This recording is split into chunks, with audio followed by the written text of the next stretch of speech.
Lundi 24 juin 2019, un plaisir pour moi de vous retrouver en ce début de semaine pour un autre numéro de l'émission Café Débat. Vous le savez, ici, nous donnons la parole à ceux qui veulent la prendre en vue d'impacter l'opinion.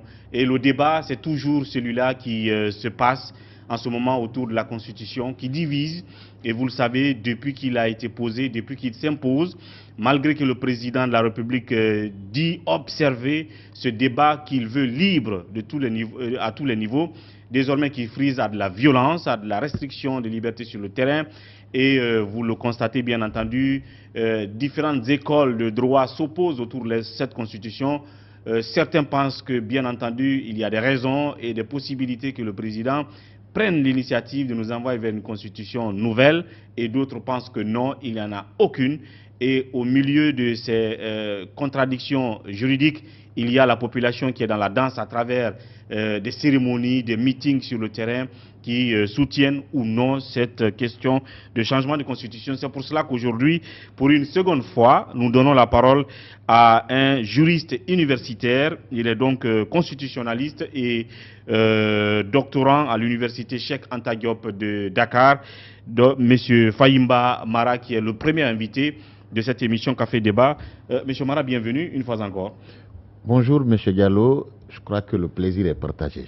Merci surtout une fois encore de la disponibilité. Je rappelle que pas plus tard que la semaine passée, nous vous avons reçu, et sauf que les conditions, on va dire, naturelles d'enregistrement faisaient un tout petit peu de défaut, alors raison pour laquelle il nous a fallu encore vous réinviter. Merci une fois encore d'accepter notre invitation. Merci Monsieur Diallo.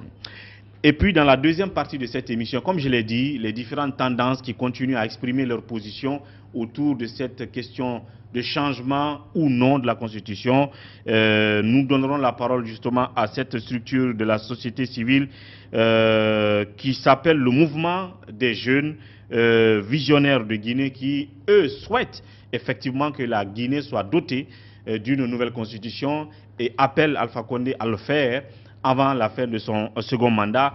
Quelle pertinence il trouve derrière cette démarche de changement de constitution, quels arguments ils ont. Nous recevrons tout à l'heure justement deux membres de cette structure Mouvement des jeunes visionnaires de Guinée dans la deuxième partie de cette émission. Mais déjà dans cette première partie, effectivement, il faut observer cette parenthèse de tristes nouvelles, de pages noires, puisque les citoyens de Conakry ont été réveillés par le décès du maire de la commune de Ratoma et du décès effectivement d'un journaliste du groupe Adafo Média qui travaillait dans le desk des langues nationales, et tous deux donc attristent le monde des politiques et évidemment des médias ce matin. Sans doute vous avez vu de loin peut-être à l'œuvre le maire de la commune de Ratoma. Vous résidez dans cette commune de Ratoma. Est-ce que vous retenez quelque chose de l'homme? Bon, d'abord, j'adresse toutes mes condoléances attristées à la famille éplorée. C'est vrai que c'est le maire de notre commune qui tire sa révérence. Et vous savez, il est aux affaires il n'y a pas longtemps. Donc, il n'a pas eu le temps, il n'a pas donné le temps aux habitants de la commune de l'évaluer, puisque la mort est venue l'arracher à notre affection. Donc, encore une fois, mes condoléances les plus attristées à la famille éplorée. Voilà.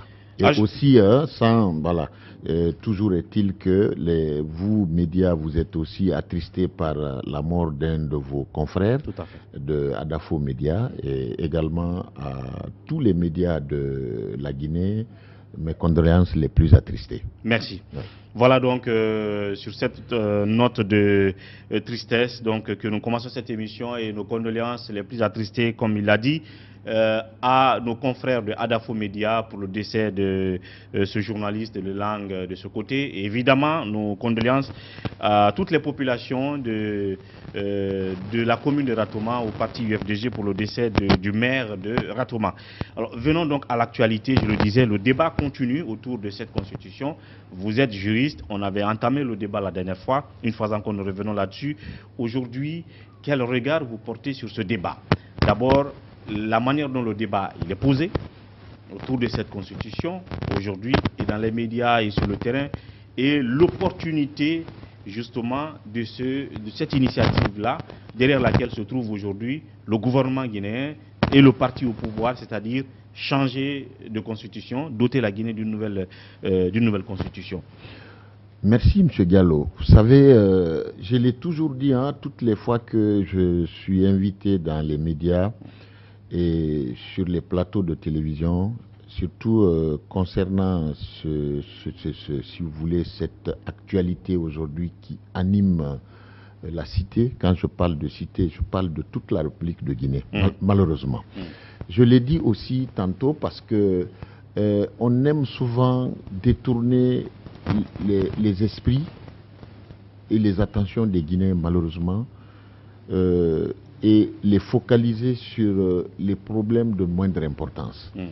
Et ça, on nous détourne sur les fondamentaux, sur le concret.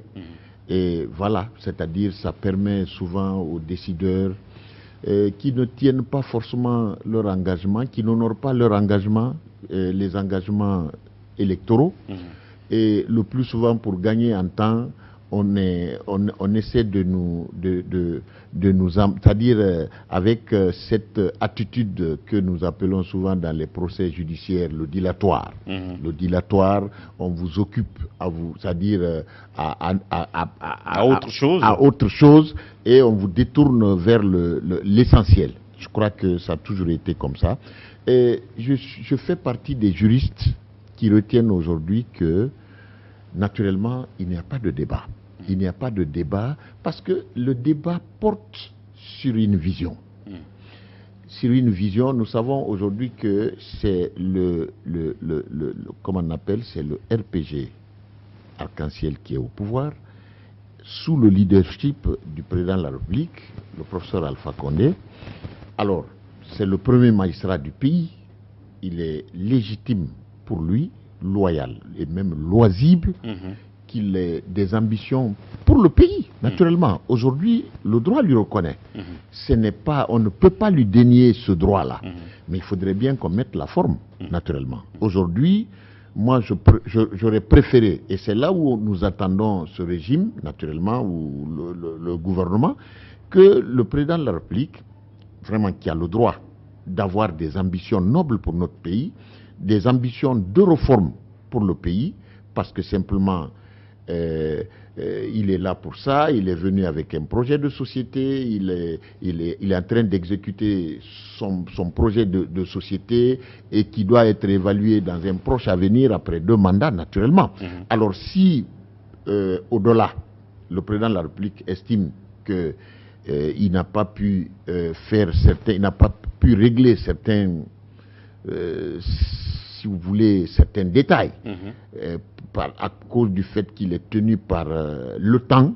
Alors il veut quand même marquer la génération montante, il veut faire des réformes, il veut aider, si vous voulez, les gouvernements futurs qui arrivent, mais ce n'est pas interdit.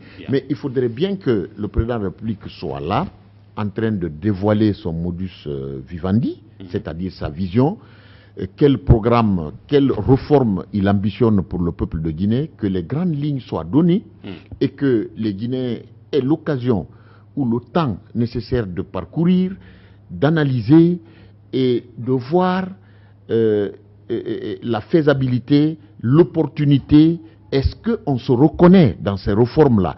C'est à l'issue de ça qu'on peut lancer un débat. Mais à date, il n'a dévoilé aucune ambition, aucune vision. On ne connaît pas quel est le modus vivendi qu'il veut, si vous voulez, formaliser en réforme.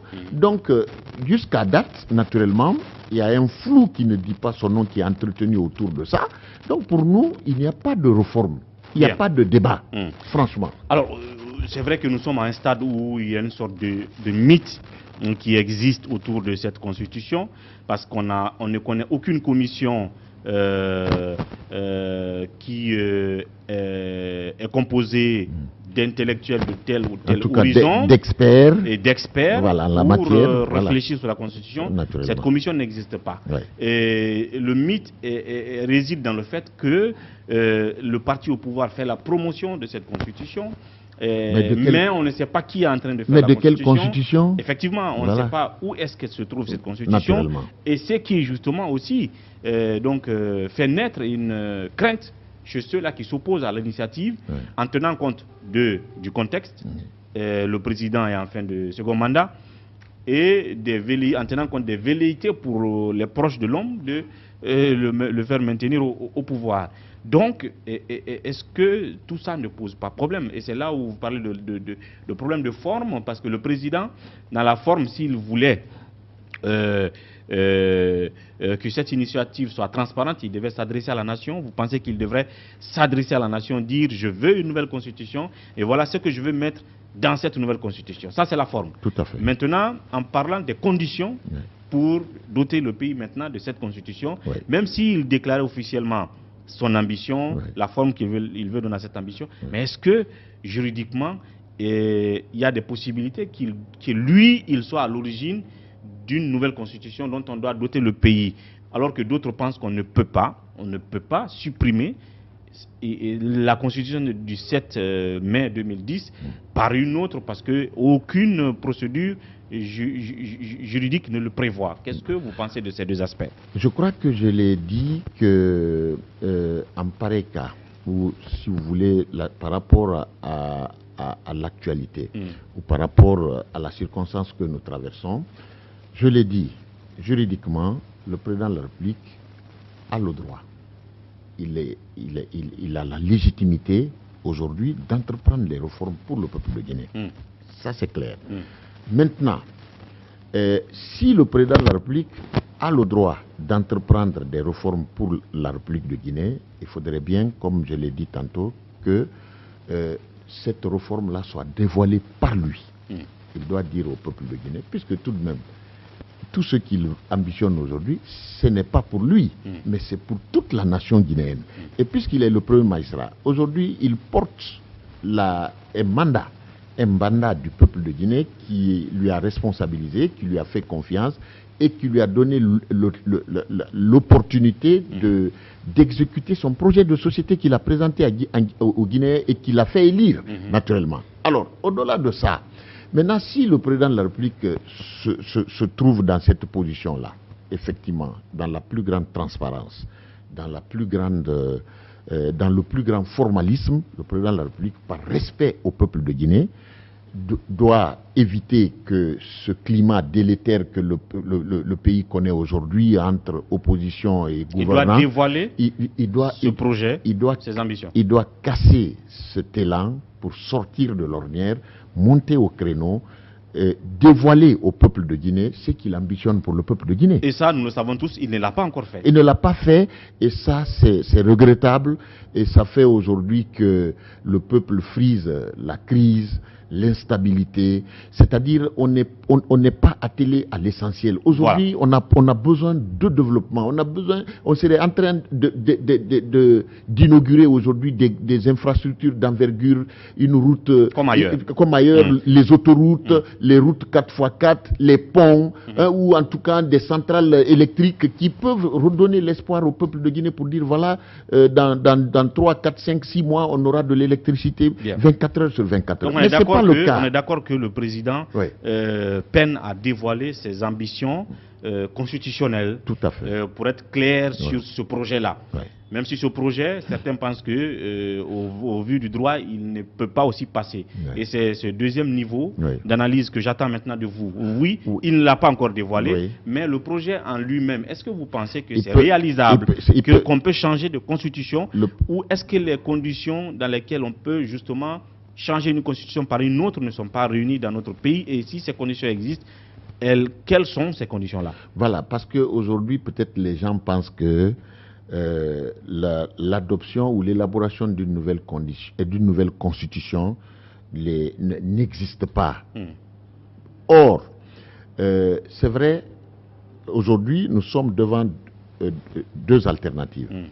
La première, c'est la possibilité d'aller vers une révision constitutionnelle. C'est possible. Or, eux, ils ne sont plus pour une révision maintenant. Ils ne sont pas pour une révision.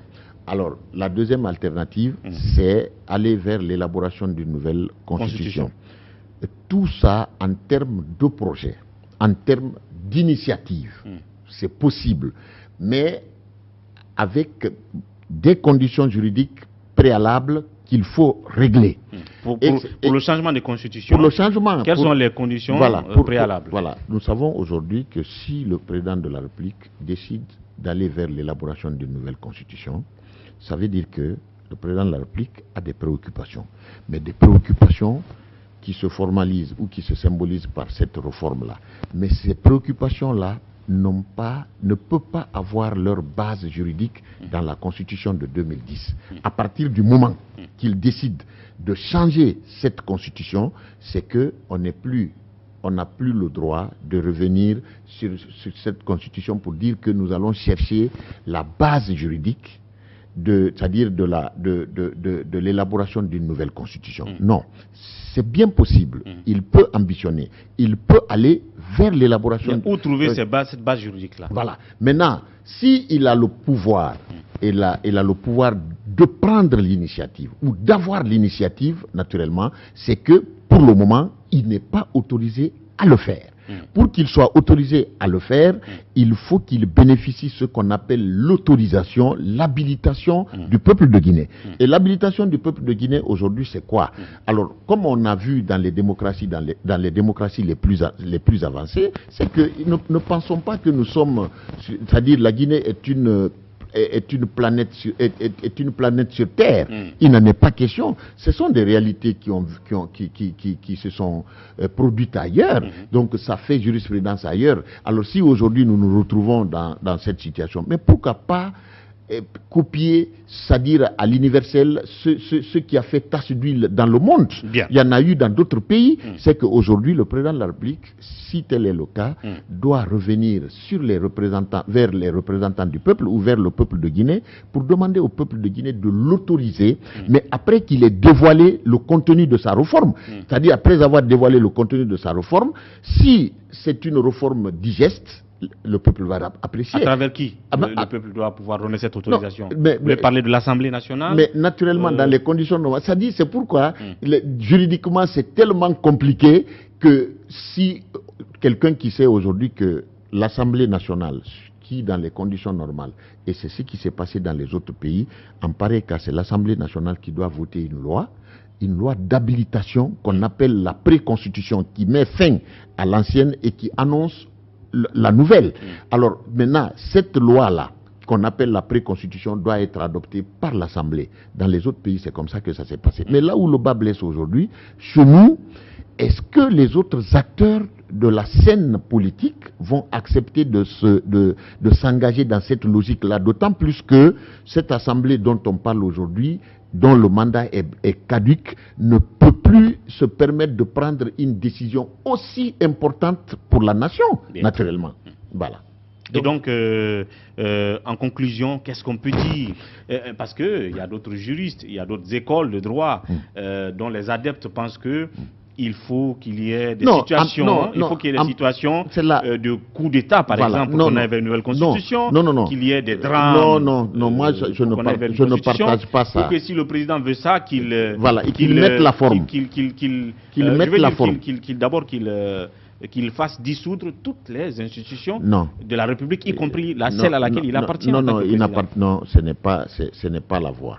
Alors aujourd'hui, je vous dis que le président de la République peut prendre l'initiative, mais il ne décide pas. C'est ce que c'est-à-dire prendre l'initiative et décider font deux. Bien. Il peut prendre l'initiative, mais même pour prendre l'initiative là, il faut qu'il soit autorisé à prendre l'initiative. Il peut exprimer le besoin. Et quand il exprime le besoin, il met la forme pour qu'il soit autorisé à prendre l'initiative. Maintenant, s'il est autorisé à prendre l'initiative naturellement, c'est que maintenant, c'est-à-dire c'est une autre procédure à suivre naturellement et qui s'inscrit dans le cadre du droit. Donc cette procédure-là aussi, ce sont des négociations. Il faut venir avec les autres acteurs parce que là, il n'est pas dit que le président de la République va prendre l'initiative et évoluer en solo. Non, parce que l'initiative, si il est autorisé à prendre l'initiative, naturellement, c'est que la décision finale, c'est le peuple. Et le peuple, pour que le peuple décide au finish, c'est qu'il y a toute une procédure. Et cette procédure-là, on ne peut pas la mettre en action si les autres acteurs de la société guinéenne ne sont pas associés, n'accompagnent pas. Quelle lecture vous faites aujourd'hui par exemple, la sortie du professeur Zogbelemou qui s'est adossé à des articles de la Constitution comme l'article 51 pour dire que sur cette base-là, on peut toutefois, comment on appelle ça, faire tomber l'ancienne Constitution et faire naître une nouvelle. Est-ce que vous pensez que je veux dire, cette démarche-là est valable juridiquement? Vous savez, la démarche du professeur Zogbelemou, c'est une démarche noble. Il a lancé le débat, mais il n'a pas dit que ce qu'il a projeté là va être digéré par tous les juristes. Non, naturellement, il l'a dit. Il dit qu'il veut que cette tradition-là soit instaurée dans notre pays. Ça, c'est bon que le ton soit donné par lui, sa sommité intellectuelle lui permet, mais aujourd'hui, tous les juristes ne sont pas d'accord avec lui. C'est vrai, si les juristes... Vous, personnellement, est-ce que vous partagez cette réflexion? Personnellement, si je suis d'accord avec lui que le président de la République peut avoir l'initiative, peut prendre l'initiative, mais je ne suis pas... Mais que sur la base de cet article-là, on peut dissoudre l'ancienne Constitution? Non, je ne suis pas d'accord avec le professeur sur le fait que le professeur veut utiliser l'article 51 de la Constitution de 2010 pour justifier la mort de l'ancienne Constitution. Juridiquement, c'est-à-dire cette possibilité qui est reconnue au président de la République de prendre l'initiative. C'est là où on ne partage pas tellement son analyse, dans la mesure où il y a un principe sacro-saint en droit constitutionnel. Le principe, vous pouvez explorer la tradition constitutionnelle universelle, c'est que nulle part il est accepté qu'une constitution, c'est-à-dire peut prévoir des dispositions qui définissent sa propre mort ou peut contenir des germes qui peuvent la détruire elle-même. Non, ça n'existe nulle part dans ce monde-là. Si vous prenez les constitutions du monde, vous trouverez qu'il y a une seule constitution qui est, si vous voulez, qui est contraire à la règle, hein? C'est-à-dire qui fait l'exception à la règle. À la règle universelle. À la règle universelle, c'est la Constitution suisse, naturellement, si je ne me trompe pas. Je crois que c'est la seule au monde qui fait l'exception à la règle. Sinon, aucune constitution au monde ne peut contenir une disposition qui prévoit sa propre mort. C'est pratiquement impossible. C'est-à-dire, juristes que nous sommes, constitutionnalistes, c'est pas possible, c'est inimaginable. Bien. Donc, aujourd'hui, c'est là où il y a le débat. On est d'accord avec lui que le président de la République peut prendre l'initiative. S'il est autorisé, il est habilité, l'initiative peut être engagée dans la forme qu'il faut, avec le concours de tout le monde pour que le processus soit apaisé et paisible, naturellement. Et aujourd'hui, apparemment, nous sommes hors de cette forme-là qu'il faut donner à ce projet, à cette initiative, à ce débat, malheureusement. Alors oui, en tout cas, merci M. Fahima d'être passé. Ce n'est que le début. Nous aurons encore d'autres occasions pour en parler d'autres aspects de ce débat. Merci en tout cas. Merci M. Diallo. Merci d'avoir renouvelé à ma modeste personne votre confiance. Merci beaucoup. Merci. Et voilà, dans la deuxième partie de cette émission, on parle toujours de constitution, cette fois-ci de ce mouvement qui pense que le président a bel et bien des raisons de nous envoyer vers une nouvelle constitution, et eux, ils ont leur raisonnement et leurs arguments pour soutenir cette initiative. Tout de suite, dans la deuxième partie.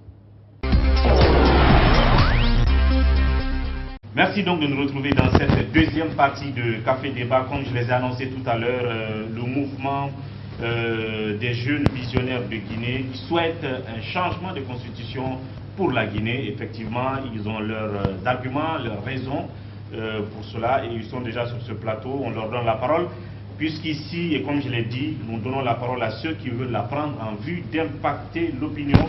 Et ils sont deux donc sur ce plateau, M. Moussa Condé, président du mouvement des jeunes visionnaires de Guinée. M. Condé, bienvenue sur ce plateau dans cette émission. Merci, M. Ouri. Et ici à ma droite, Elhadj Moussa Gro Diakité, il est conseiller politique et porte-parole du mouvement des jeunes visionnaires de Guinée. Merci. Elhadj Diakité, bienvenue. Merci. Merci de la disponibilité. Alors oui, ce débat autour de la Constitution qui se pose depuis un certain temps aujourd'hui, on a un foisonnement d'entités qui se prononcent contre ou pour. Vous, aujourd'hui, vous positionnez pour que la Guinée soit dotée d'une constitution et vous encouragez le président dans ce sens-là. Déjà, dites-nous, est-ce que ce mouvement est né dans ce contexte de débat autour de la constitution ou c'est une entité qui existe depuis bien avant ce débat que nous connaissons aujourd'hui? Merci beaucoup, M. Ouri, pour l'opportunité que vous nous offrez pour présenter notre mouvement. Le mouvement des jeunes visionnaires de Guinée est un mouvement national, un mouvement qui est né il y a à peine 6 mois. Et ce mouvement est né dans le cadre de permettre aux jeunes et aux femmes d'avoir leur autonomie financière. Et comme on le voit au niveau des femmes avec les MUFA, c'est un programme qui arrange beaucoup les femmes. Mais quand nous prenons les jeunes, malheureusement, le constat est très amer. Donc nous avons constitué ce groupement de jeunesse pour réfléchir autour des questions qui puissent aider la jeunesse à vraiment tirer son épingle du jeu. Donc chemin faisant. C'était un mouvement qui est né avant. Avant. Donc cette question qui est aussi d'intérêt national, qui est l'établissement d'une nouvelle constitution, donc amène le mouvement des jeunes visionnaires de Guinée à donner leur position dans ce débat qui est vraiment, qui mérite d'être, c'est-à-dire partagé. Et c'est pour ces raisons que si vous nous voyez ici aujourd'hui, pour essayer d'éclairer la lanterne de l'opinion. Bien. Alors oui, M. Diakité, vous êtes conseiller politique, alors que j'ai en face de moi une entité, j'imagine, de la société civile. Pourquoi la dimension politique de cela? Est-ce qu'il y a une accointance entre ce mouvement et les entités politiques, oui ou non? Bon, pas a priori, mais vous le savez très bien que le monde même est régi par la politique. Donc, là, on parle de la politique politicienne. Voilà, j'en viens. Donc, à partir de cela, et nous, la politique a un rôle très important dedans, dans la mesure où, dans le processus de notre évolution, et cette question importante, cette question importante de la Constitution est venue se mêler au jeu. Donc, nous, étant Guinéens, étant jeunes, et le mouvement a cru nécessaire d'apporter sa pierre d'édification dans ce sens-là, puisque nous estimons que la question de la Constitution est une question extrêmement importante. C'est une question qui doit amener tous les Guinéens à débattre autour de cette question pour que jaillisse la lumière du bonheur pour la Guinée. Est-ce que je voudrais savoir pour un peu, comment on va dire, connaître le statut du mouvement. D'abord, c'est un mouvement, simplement, donc c'est clair que vous n'êtes pas genre acteur de la société civile qui a un agrément. Donc c'est un mouvement, on peut dire, qui est né dans le sillage du soutien aux actions de la gouvernance actuelle. C'est ce qu'on peut dire. Non, pas du tout. Il a parlé des MIFA tout à l'heure. Non, oui, il vous a dit, il vous a dit que nous avons constaté que dans le processus d'émancipation des jeunes et des femmes, les jeunes n'ont pas pris le train en marche, selon notre constat, par rapport aux femmes. Puisque les femmes, avec les systèmes de BIFA et autres, MCM2, elles arrivent, n'est-ce pas, à s'organiser, elles arrivent à trouver des structures qui les permettent aujourd'hui d'avancer. Et quand on prend les jeunes, on s'en rend compte que ça ne bouge pas du tout, c'est stagnant. Donc les jeunes ont mal. Bon, ouais, bon, comme vous voulez. Hein? Mais donc, nous, on s'est dit qu'il faut trouver une structure, les inciter à se regrouper en coopérative, en groupement d'intérêt économique, pour créer un système d'auto-emploi. C'est ce que nous faisons. Nous avons un agrément. Je tiens à vous dire que nous avons un agrément. Nous avons un agrément, nous sommes dans les normes. Par rapport, on ne peut pas opérer sans être dans les normes. Mais notre souci majeur... Non, j'en viens. Non, c'est important qu'on fasse la démarche. Bien sûr, c'est important de faire. Qui sont nés tout simplement pour non, des positions politiques. Non, nous c'est loin de là. Nous ne sommes pas créés pour ça. Nous sommes créés pour aider, conseiller les jeunes à ce qu'ils arrivent à s'auto-employer.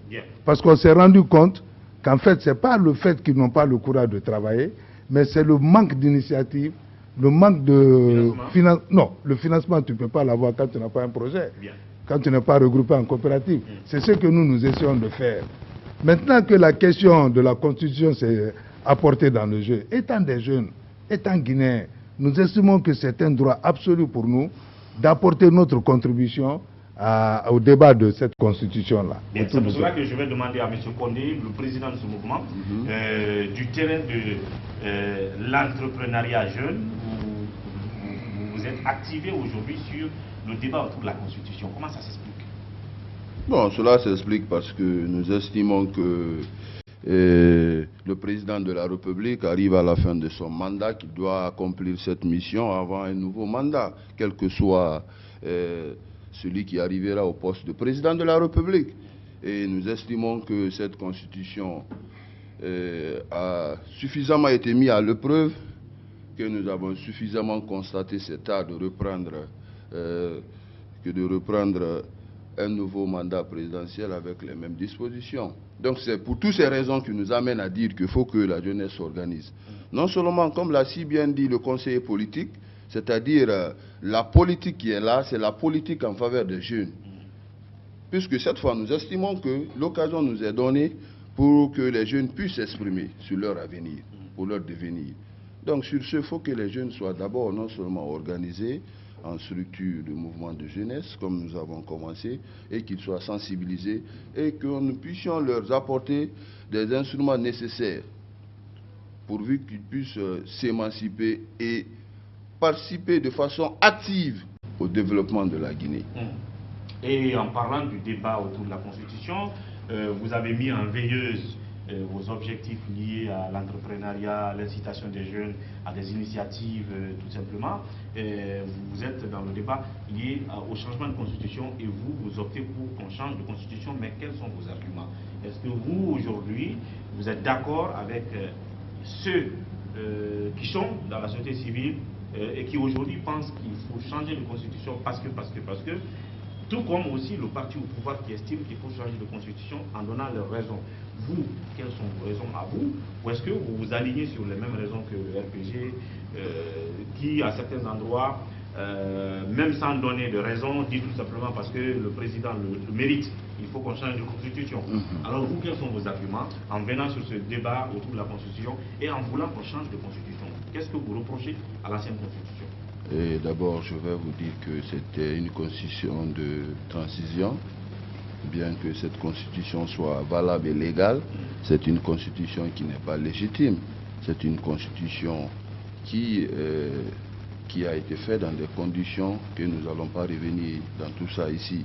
Mais le plus important aujourd'hui, la question que nous devons nous poser, est-ce que nous pouvons continuer avec cette même constitution, vu tout ce que vous-même vous êtes témoin en tant que presse, vous avez entendu ici. Est-ce que nous devons reprendre des élections prochaines avec cette même constitution?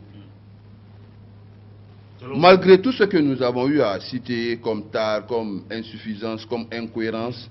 Quelques éléments comme quelques éléments. Quand nous prenons par exemple l'article 148 de la Constitution qui dit que nul ne peut être candidat s'il n'est pas présenté par un parti politique légalement constitué. Vous pensez qu'il faut changer ça? Mais il faut changer. Quand nous prenons aujourd'hui les institutions républicaines que nous avons dans cette constitution de 2010, c'est trop. Nous prenons, il y a plus de 15 institutions qui nous coûtent plus de 300 milliards. Et on prend seulement la Cour constitutionnelle et la Cour des comptes qui coûtent à l'État plus de 100 milliards. de nos francs. Ces fonds, mais on peut les faire revenir, comme c'était dans l'ancienne constitution, on les fera revenir au niveau de la Cour suprême, tout en renforçant l'appareil judiciaire. Si on met les fonds là, une partie de ces fonds-là, à la disposition de l'appareil judiciaire, les manquements, les tares que les citoyens sont en longueur de journée en train de dénoncer concernant notre appareil judiciaire, ces choses-là vont disparaître. Puisqu'il faut des fonds pour permettre à cette institution de vraiment répondre aux besoins de la population.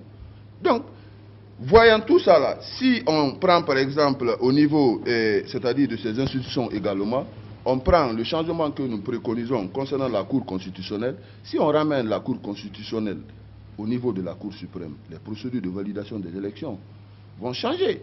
Donc, vu tout ça là, nous disons que le nombre d'articles à changer est trop. Et l'interdépendance de ces dispositions aussi nous amène à solliciter l'établissement d'une nouvelle constitution. Puisque le peuple de Guinée doit se prononcer à l'ensemble de la constitution et non quelques articles pris par-ci, par-là pour en faire une constitution. Voilà. Alors, M. Diakité, conseiller politique et porte-parole de ce mouvement, il vient de dire que d'abord, c'est une constitution qui n'a pas été adoptée par voie référendaire, donc par le peuple, parce qu'il y a des insuffisances et des aspects de cette constitution qui la rend caduque aujourd'hui. Mais 9 mois après, le débat se pose désormais.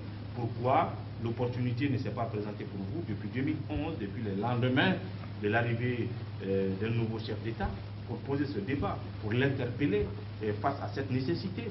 Sauf que nous sommes 9 ans après et que les politiques qui sont au pouvoir incitent le peuple à ce débat pour des velléités que certains pensent politiciennes et en faveur que du président de la République, et vous vous êtes entraîné dans ce débat ou sinon que vous avez peut-être les mêmes intérêts. Comment vous expliquez cela, ce décalage-là?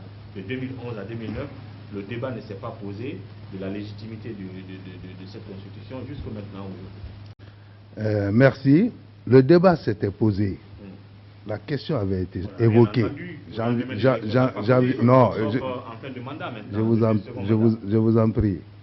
Quand Alpha Condé a reçu la société civile, les partis politiques, les jours qui ont suivi son élection à sa résidence de Kipé, il a évoqué la question. Si j'ai bonne mémoire, il a dit qu'il souhaitait mettre une CENI technique en place et faire revenir et faire reprendre la Constitution. Mais ça fait un tollé. La presse. Dire qu'il a cette intention maintenant. Non, il l'a évoqué. J'en viens. Il l'a évoqué. Les gens se sont opposés dans un premier temps. Mais dans l'exercice même de cette constitution, on s'en est rendu compte qu'il y a des problèmes qui ne sont pas suffisamment pris en compte. Notamment quand on prend le problème du troisième âge, qui n'est pas stigmatisé. Quand on prend le problème du genre.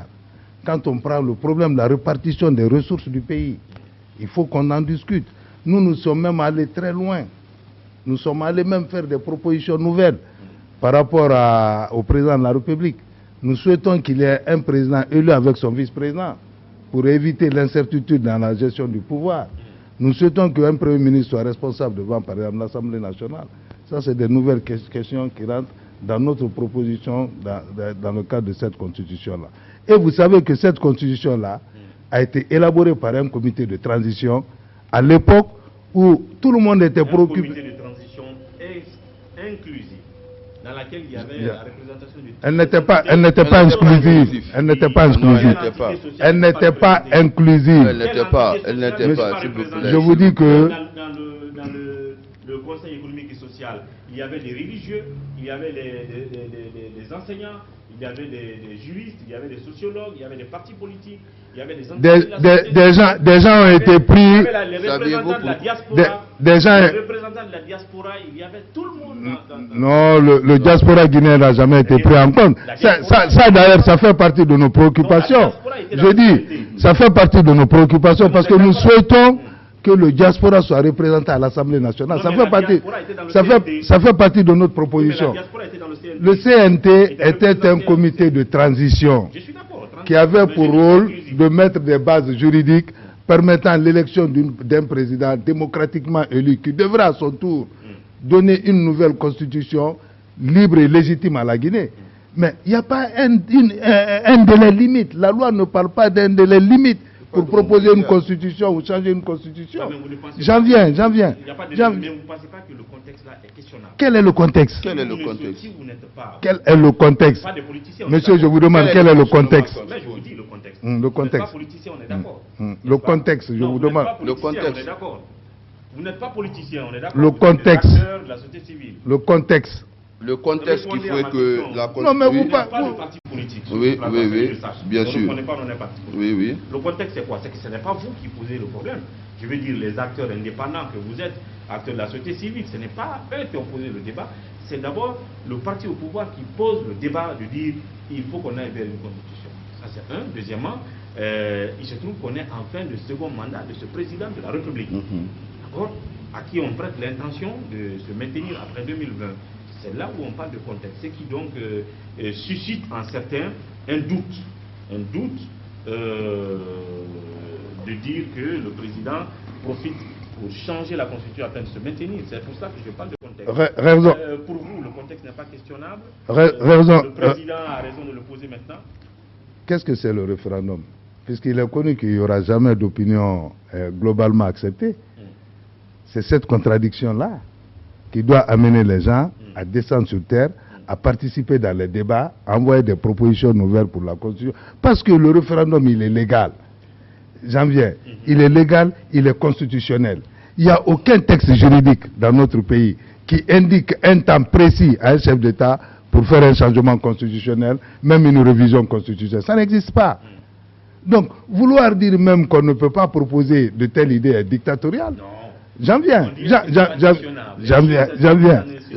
Mais le président allait loin. Le président allait loin. Il n'y a aucun mythe. Il y a rien. Mais il y en aura. Ça, c'est débat. Ça, c'est d'abord. L'idée que vous êtes en train de donner là, est-ce que la possibilité vous est donnée pour venir dans un cadre? Mais c'est ce cadre qui existe là. C'est le cadre qui existe. Non, il faut qu'on tienne compte. Mais s'il vous plaît. Là, vous l'évoquez. S'il vous plaît. Je vous dis que d'abord, il n'y a pas un moment. Ce qu'on dit aujourd'hui, c'est qu'il y a un groupe qui a fini de tout et tout écrit. On ne sait même pas si ce que vous dites là par rapport à la participation. La fin de notre déclaration, nous demandons à l'exécutif une large diffusion de l'avant-projet du programme, de la nouvelle constitution, pour permettre qu'il y ait un débat autour de ça. Donc, à partir de là, j'en viens. Mais si vous parlez plus que nous, les invités, ça pose problème. Allez-y, c'est un débat. Oui, mais quand vous parlez plus que nous, ça pose un problème. Donc, ce qui fait qu'en réalité, nous, ce que nous souhaitons, le fait même que l'esprit a été posé de dire que est-ce possible ou pas de changer une constitution, qui fait déjà le débat. C'est là que... Mais il n'y a pas de moment précis, il n'y a aucune loi qui dit qu'il faut à telle date. Il n'y a aucun texte juridique dans ce pays-là qui dit qu'il faut pile à telle date. Au contraire, c'est une occasion pour la société civile, les partis politiques, de participer au débat pour que dorénavant, qu'on puisse définir des dates à ces questions-là. Qu'on dise qu'à telle date pile, il doit y avoir l'élection présidentielle. À telle date pile, il doit y avoir les législatives. Ainsi de suite, ainsi de suite. Moi, je crois qu'il faut profiter de l'opportunité. Il y a eu des constitutions proposées en Guinée, mais des constitutions proposées à partir de la participation de la population, c'est une première. Saisissons l'occasion là. Nous, on n'est pas intéressés de savoir. Que la population participe. Mais la population va participer. Vous preuve, tu es sur un débat là. Non. Vous venez de. Mais non. Les réunions publiques, les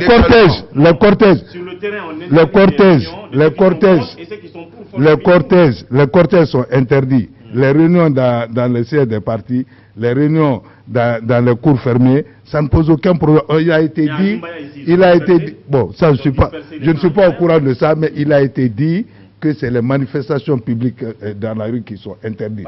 Mais la preuve... Non, pendant ce temps, le parti au pouvoir fait des meetings qu'on n'interdit pas, qu'on ne disperse pas. Mais des meetings où? Non, c'est des marches. Mais c'était un cas. Même des carnavals. Mais c'était un cas. Oh, mais mon Dieu. Non, mais c'était un cas. Vous n'avez pas vu Mandiana qui Mandiana, c'est l'expression d'une joie que Mandiana a exprimée. Parce que Mandiana a bénéficié des infrastructures ces derniers temps-là qu'elle n'avait jamais connues. Depuis la création de Mandiana, les années 75, Ce n'est que ces derniers... pas sur ce bilan. Ah, mais c'est vous qui l'évoquez là. Monsieur Condé a parlé tout à l'heure de, évidemment, vous avez tous évoqué les raisons, les insuffisances. Nous n'avons même pas évoqué tout. Nous Hein. n'avons pas évoqué tout. Nous n'avons même pas évoqué Il y a 17 tout. points que nous, Il y a avons 17 points recensés. que nous avons comme insuffisance. Insuffisance, Mais il y en a manquement 17. et propositions. Proposition. Oui, rapidement. Bon, D'abord, écoute, il faut Moussa, faire il faut les disparaître. citer. Quand nous prenons par exemple les dispositions de la transition, il faut les faire disparaître. Instaurer la parité entre hommes et femmes, c'est une nouvelle proposition. Criminaliser les violences faites aux femmes. Trop d'institutions républicaines, donc trop de charges publiques. Cet argent peut servir à des actions sociales. Une utilité ou une efficacité de certaines. Quand nous prenons Institut national des droits de l'homme, médiateur de la République, Conseil économique et social, il faut les faire disparaître. C'est-à-dire transformer le Conseil économique social en Conseil économique social environnemental, comme cela se fait dans beaucoup d'autres pays. Regrouper la Cour constitutionnelle et la Cour des comptes au sein de la Cour suprême, comme dans l'ancienne Constitution. Cela réduira les budgets.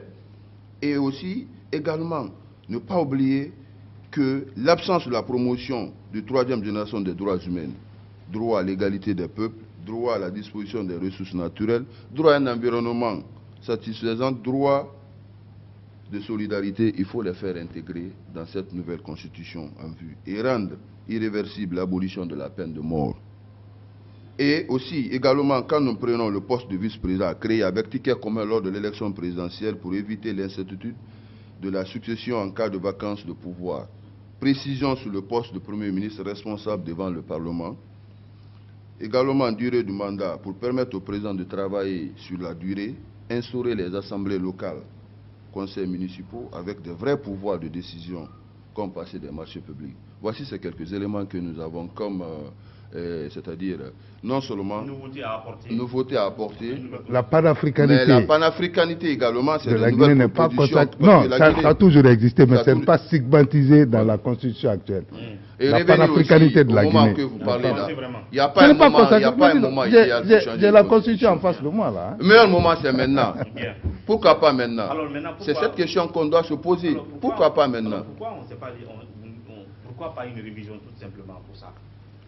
Pourquoi pas une révision? Mais il a cité. Vu le nombre d'articles à changer, une nouvelle constitution s'impose. Plusieurs articles sont interdépendants. Quand nous prenons par exemple au niveau de la Cour constitutionnelle, oui. À cause de 17 points, est-ce qu'on doit changer toute une constitution? Mais Bien sûr. bien sûr, Bien. mais bien sûr qu'on doit la changer. Oui. Parce qu'il y a, parmi les 17 points, il y a des insuffisances, il y a des manquements, mais il y a de nouvelles propositions. Mais également, Les tickets gagnants, président et son vice-président, c'est le style anglais. À cause de ça, on doit changer. Mais pourquoi pas? Mais le président est le super roi de notre constitution. Bien. mais vous c'est le savez bien. aussi, je vais vous dire, c'est parce que c'est l'ensemble de la Constitution que le peuple doit valider et non quelques articles tirés par-ci, par-là. Donc la Constitution actuelle, elle a été adoptée Bien. par une assemblée non nulle. Donc il faut que toutes ces questions-là reviennent pour que cette fois-ci, nous puissions légitimer Bien. cette Constitution et la rendre sacrée. Bien. Donc l'occasion nous est donnée pour que, ensemble, nous puissions donner notre point de vue et faire en sorte que désormais, dans ce pays-là, nos institutions soient vraiment régaliennes. Voilà. Et ce que je veux dire pour terminer, c'est que ce processus n'a fait que commencer, et puisqu'on aura des tableaux, je veux dire, et des plateaux plus contradictoires, des avis contraires entre ceux qui pensent qu'il y a des raisons qu'on aille vers une nouvelle constitution ou ceux qui pensent le contraire, nous aurons ces opportunités pour confronter bien entendu à d'autres là-dessus. En tout cas, merci. Merci. Bon, on a un dernier appel à lancer à l'opinion nationale, à l'opinion internationale. Quand je dis l'opinion internationale, je m'adresse aux Guinéens de l'étranger, parce qu'ils doivent participer dans ce débat-là. Je dis bien que nous souhaitons qu'il y ait un débat franc, sincère et limpide en ce qui concerne notre constitution, puisque ça concerne notre devenir. Nous demandons à tous les Guinéens, parce que nous voulons tous le bonheur de ce pays et des Guinéens. Donc nous demandons de laisser les problèmes de rue à côté, qu'on s'asseye, qu'on discute autour d'une table. Voyez-vous, en Afrique du Sud, les Sud-Africains, ils étaient plus nombreux que tous, les Noirs étaient plus nombreux que toutes les ethnies. Ils étaient bâillonnés, et ils n'arrivaient pas à trouver la solution. Dieu a donné la bonne idée à Mandela en prison.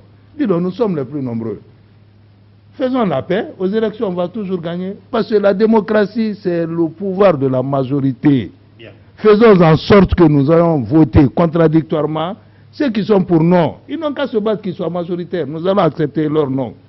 Mais si nous sommes majoritaires, le oui, il faut qu'ils acceptent. C'est ce que je voulais lancer comme appel à tous les Guinéens. Merci. Moi, je voudrais vous dire que ce n'est pas la Constitution qui a donné sa légitimité au président de la République, c'est le peuple de Guinée à travers 2 élections, 2010 et 2015. Personne ne remet en cause la validité ou la légalité de la Constitution actuelle. Nous disons seulement qu'il faut profiter de cette opportunité pour lui donner sa légitimité populaire. Donc c'est plus important que de se mettre dans des débats de à travers un vote référendaire. Merci. Donc merci, M. Nous aurons d'autres occasions pour en parler. Merci. Voilà, c'était tout pour ce numéro de Café Débat. Demain, avec notre invité, notre numéro. Merci de votre attention. Au revoir.